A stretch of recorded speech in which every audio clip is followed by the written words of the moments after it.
Doctor, first time నాకు పెళ్ళైన వెంటనే న్యాచురల్ గా ప్రెగ్నెన్సీ వచ్చింది. ఇప్పుడేమో సెకండ్ బేబీకి గ్యాప్ ఆల్రెడీ 5 years అయింది. ఇప్పుడు డాక్టర్ నాకు IVF ట్రీట్మెంట్ చెప్తున్నారు. ఇలా ఎందుకు అవసరమైంది డాక్టర్ అని నాకు చాలా మంది క్వశ్చన్స్ అడుగుతారు. అయితే ఫస్ట్ టైం న్యాచురల్ గా వచ్చినప్పటికీ ఇప్పుడు రాపోవడానికి one of the most important factor is age.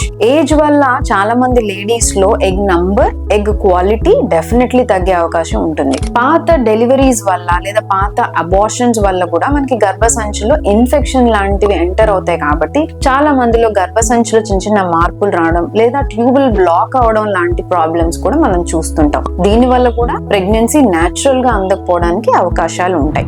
With in due course of time మనం ఏదైతే పొల్యూషన్ ఫేస్ చేస్తున్నామో, స్ట్రెస్ కి గురవుతున్నామో, మన ప్రొఫెషన్ వల్ల ఏదైతే మార్పులు మన లైఫ్ స్టైల్లో వస్తున్నాయో వీటన్నిటి వల్ల కూడా ఎగ్ రిలీజ్ అనేది ఆడవాళ్ళలో ప్రాపర్ గా ఉండకపోవడం లాంటి సమస్యల వల్ల కూడా వాళ్ళకి న్యాచురల్ గా ప్రెగ్నెన్సీ రాకపోవచ్చు. లైక్ వైజ్ మగవాళ్ళలో కూడా వాళ్ళ హ్యాబిట్స్, స్మోకింగ్, ఆల్కహాల్ వల్ల స్పర్మ్ క్వాలిటీ పాడైపోవచ్చు, లేదా నంబర్ అండ్ క్వాలిటీ వాళ్ళ ఏజ్ వల్ల కూడా మారిపోవచ్చు. సో వీటన్నిటి వల్ల మనకి ఫస్ట్ టైం న్యాచురల్ గా వచ్చినప్పటికీ సెకండ్ టైం రాకపోవచ్చు అండ్ IUI లేదా IVF లాంటి చికిత్సల అవసరం పడవచ్చు.